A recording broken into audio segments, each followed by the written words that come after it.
is a book of German fairy tales, specifically North Germany. And this book is actually 130 years old, and I'm very excited to share it with you. I love all the little details of the leaves and the flowers. This book is called Legends and Tales of the Harz Mountains. So let's take a look.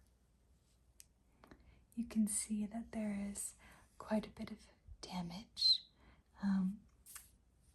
That makes sense. It's been on this earth for a very long time. And this is actually the reason that it stuck out to me when I first picked it out. It says, "To Maggie from Louis Perry, Christmas 1890. And Maggie is my name. So when I picked this up in a little bookshop in my town, it felt like it was for me, so I had to get it. And this is by Mrs. Maria Elise T.T. Lauder, author of Evergreen Leaves, or 2 Feet in Europe. 5th edition, Toronto, William Briggs, 78 and 80 King Street East, 1885. That's well over 100 years ago. And it's dedicated by special permission to Her Majesty Margherita, Queen of Italy.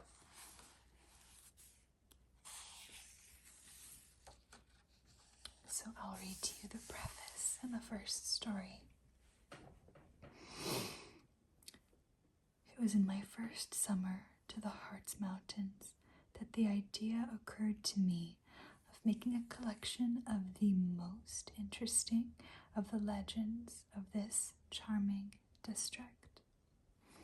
This appeared to me all the more desirable since no such collection peculiar to this mountain range exists in English. I wrote on the subject to the celebrated German author Gustav Freytag, unfolding my scheme, which he highly approved, and he very kindly rendered me valuable assistance by naming some of the books, and these were not a few, which it might be needful to study, and the libraries where they could be found.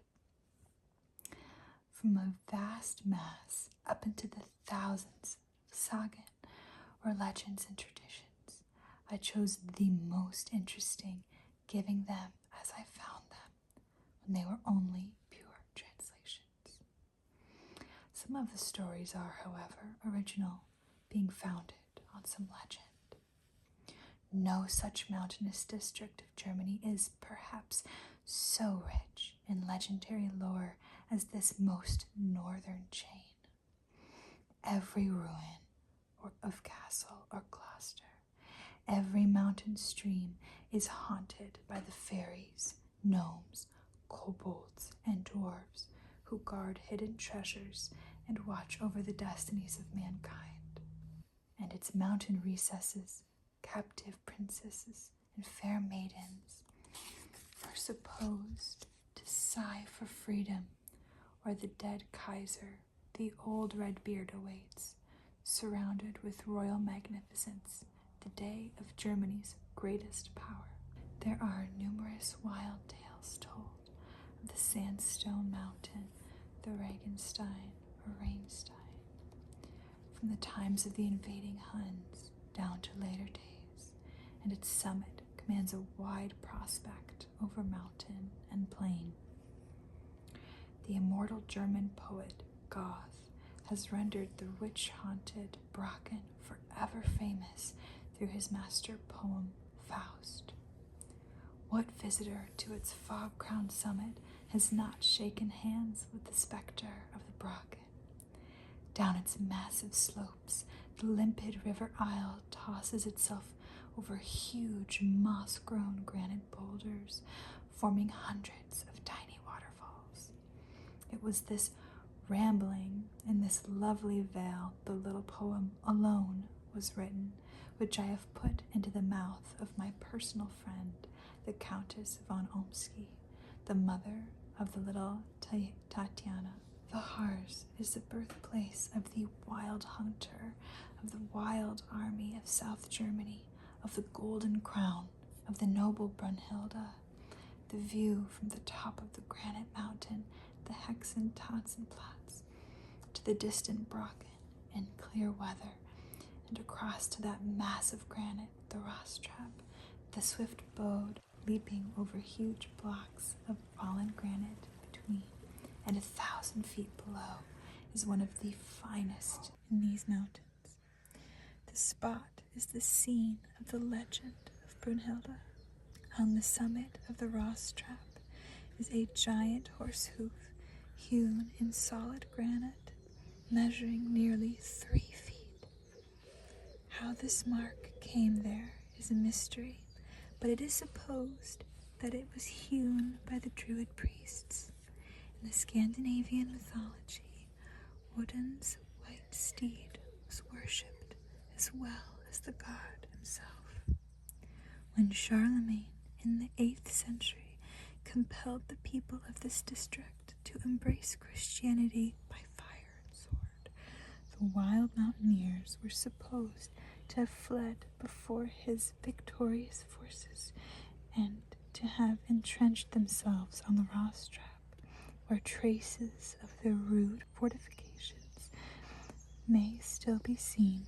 They had no white steed to worship in this retreat, hence probably the priests cut this rut of a horse hoof and invented the story of Brunhilde and the giant's white horse in order to impress the people with the mighty power of the thunder god and prevent them from entertaining any sympathy for the new religion. From this point, the echoes of the horn through the mountains are indescribably beautiful.